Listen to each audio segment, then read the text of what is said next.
Saya tahu diri saya nggak akan marah. Apalagi nyuruh orang itu, nggak akan seperti itu. Sifat laki-laki itu seperti itu. Kalau sifat orang pengecut, dia akan nyuruh orang.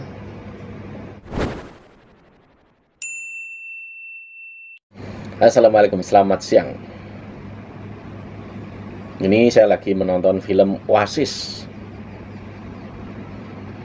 Apa ya bisa dibilang ya? Drama Korea lah. Ini soal dua saudara. Sesungguhnya dua saudara, tapi anak ini dipungut oleh, bisa dibilang orang yang punya strata lebih tinggi. Itu diambil anak, tapi anak ini akhirnya ya seperti duri juga gitu loh. Film ini, sequel film ini soal kehidupan pemuda yang dia jadi gangster dari bawah. Kalau akhirnya dia punya anak buah, budak-budaknya itu banyak gitu loh. Nah, ini ada adegannya nih. Ya akhirnya matilah gitu. Perkara urusan budak, perkara urusan majikannya. Budak-budaknya ini pada berantem, budak kubu A dan kubu B. Ya akhirnya budaknya ini mati juga. Yang hidup cuman majikannya.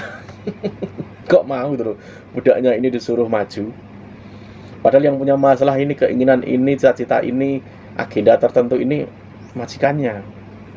Anak buahnya, surutnya ini suruh maju gitu loh, untuk mendatangi ke rumah lawannya. Ya begini gambarannya gitu loh. Kalau kita nonton film begini, kita akan tahu karakter seperti gangster, karakter seperti tokoh agama itu berbeda sesungguhnya. Kalau saya nonton film Oasis ini, karakter gangster film ini saling menghancurkan, saling mendatangi. Akhirnya budaknya pada mati sendiri. Yang itu cuma majikannya akhirnya. Yang untung agenda majikannya ini, dari agendanya itu bisnis properti, bisnis resto dan lain sebagainya. Ini termasuk film baru, namanya judulnya Oasis. Walaupun saya nonton ini belum selesai kisahnya, masih episode berapa nih, 10 atau 11. Oh ya, semalam atau kapan itu, saya tadi melihat sekilas itu, YouTuber digeruduk lagi. Itu ada, namanya Mbah Dowi. Channel ini dulu pernah mengomentari soal Ningsih Tinampi. Saat itu saya juga mengomentari Ningsih Tinampi, bilang persekusi juga ya dan tidak, tapi juga mirip. Karena apa? Disuruh menghapus isi kontennya. Mungkin ada beberapa video yang tidak sesuai hati mereka. Sepertinya seperti itu. Saya udah nonton videonya Mbah Dowi ini yang kemarin-kemarin itu. Mungkin baru kemarin, cepet banget ya. Padahal yang disasar ini orang Jakarta, tapi yang datang orang Jogja, entah itu orang Jawa Tengah atau Jogja. Ordernya cepet banget gitu loh. Walau tidak terjadi apa-apa, tapi cara polanya ini, saya nonton film Oasis kok. Masa sih seperti itu? Harusnya tidak seperti itu.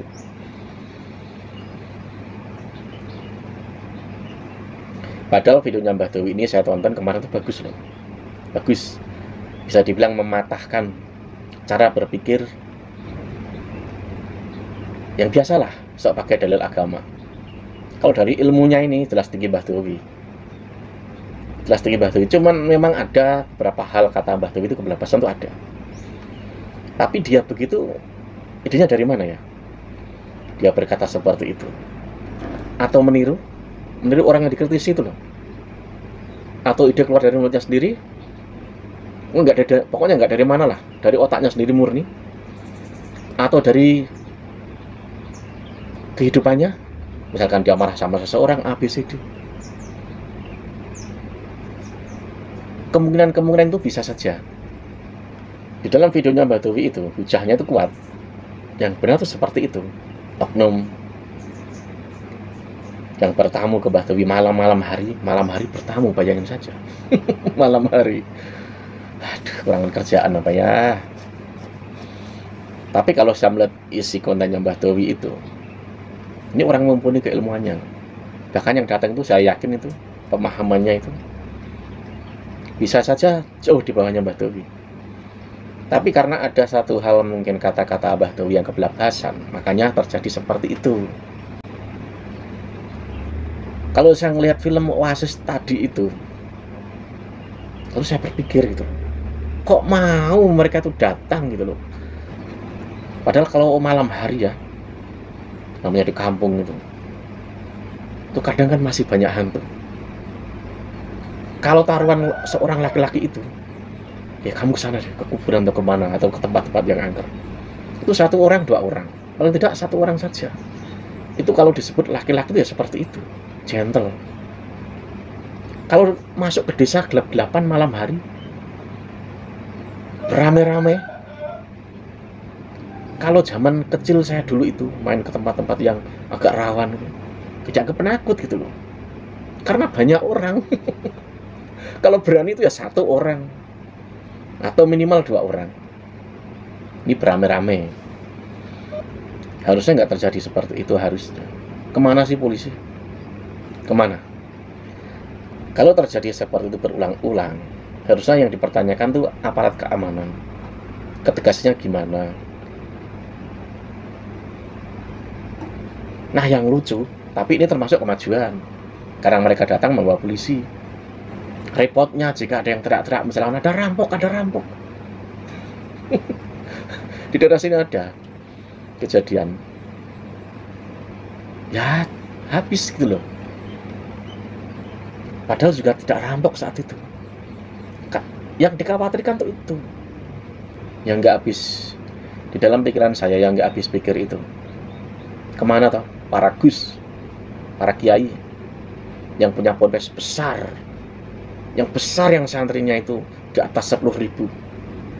Itu kan banyak di Jawa Tengah, Jawa Timur sangat banyak. Kalau ceramah, bela bangsa, bela NKRI.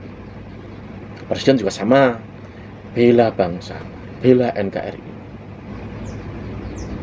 Tapi yang mereka katakan itu posisinya tuh ngambang. Saat butuh sesuatu peluru yang itu tepat pada sasarannya, mereka nggak melakukan itu. Mereka lebih banyak ngambang. Seperti ini loh, dorong orang untuk maju, seperti itu. Nah, lucunya itu seperti Mbah Dowi ini maju akhirnya maju. Tapi nggak ada yang mensupport gitu loh. Para gus, para kiai besar, aparat hanya berkata pada wilayah umum. Sedangkan di alam nyata ini, penggerogotan agar orang otaknya itu, perilakunya itu bisa jadi intoleran, itu perlu stimulan langsung seperti Mbah Dowi itu. Heran saya, apakah sudah terlena dengan singgasananya? Apakah sudah terlena dengan kehidupan yang mereka miliki? Kalau terlena ya jangan bicara begitu, seakan-akan nyuruh umat maju, seakan-akan nyuruh umat ayo bela NKRI, bela NU. Saat ada yang berusaha bela NKRI, bela NU, mereka sendirian.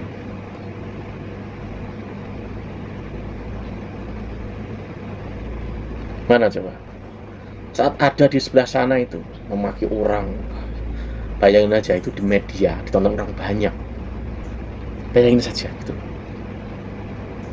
Jelas itu nggak baik. Yang rusak siapa? Umat. Yang rusak itu umat, nggak ada yang lain, karena ditonton orang banyak. Kalau ada orang yang balasnya itu bisa saja niru dia juga bisa, atau dari otaknya sendiri bisa juga.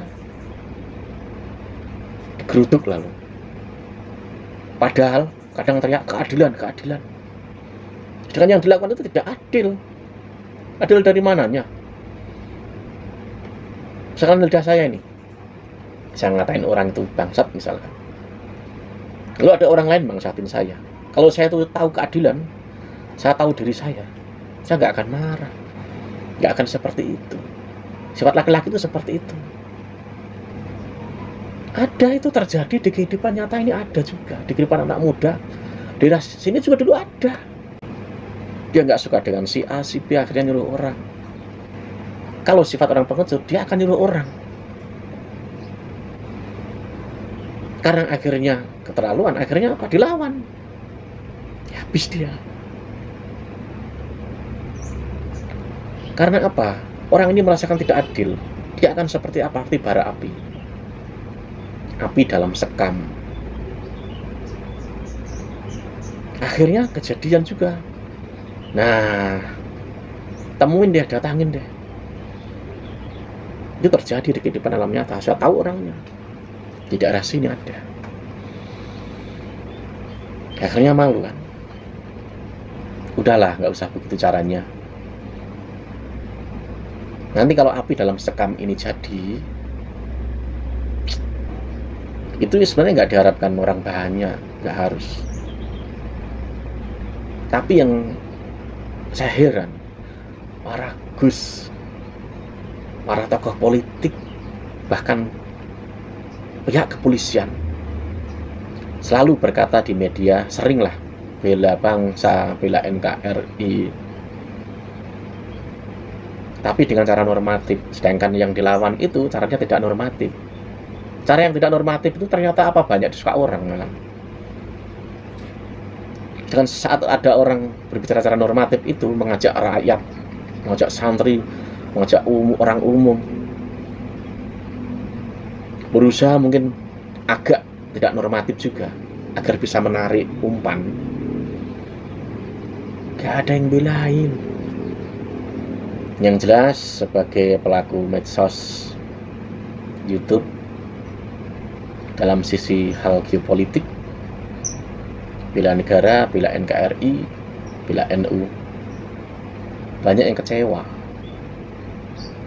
Banyak yang kecewa. Padahal asalkan hukum itu tegak, seperti Mbah Dewi misalkan mengalami seperti itu, lalu orang yang itu maju terus tangkapin saja. Sampai tidak punya hak datang ke rumah orang malam hari, misalkan. Kalau saya punya keluhan, laporan ke polisi, biar kita undang ke kantor polisi, kita mediasi di kantor polisi. Harusnya seperti itu. Ini polisi untuk hal seperti ini kenapa masih kecolongan? Harusnya seperti itu. Ini dimediasi di kantor polisi. Nggak terimanya di mana, salahnya di mana. Gitu harusnya. Tidak seperti itu. Kalau pola-pola, nggak bisa ini. Karena sudah ada yang nggak sabar untuk mendatangi. Kalau ketemu begitu, jelas itu bahasanya persekusi, harusnya lebih tegas harusnya. Yang nggak saya habis pikir itu, kalau itu terjadi sebaliknya. Kalau itu terjadi sebaliknya, apakah nunggu begitu? Kan juga enggak. Kita ini masih saudara, sebangsa, senegara, bahkan seagama loh. Harusnya pakai pola-pola yang teratur, nggak sesuai ya, bawa ke kantor polisi, lapor polisi, baru polisi manggil. Seperti itu harusnya. Ya kan? Enak. Jelas. Dan satu lagi, aman. Biasanya orang kalau merasa tidak aman, dia itu akan mencari aman. Kalau dia mencari aman, dia susah, dia itu akan membalas. Biasanya seperti itu. Ya biasanya ya bahasa apa terpaksa gitu loh. Padahal kalau orang terpaksa itu bahaya. Iya kan? Oke, sampai sini. Anggap saja ini celotehan apa atau enggak, bermutu guyon. Itu celotehan apalah gitu. Prank juga bisa. Untuk Mbah Dewi santai saja, tetap berjuang. Yang penting tetap ada filter. Ya sampai sini. Wassalam.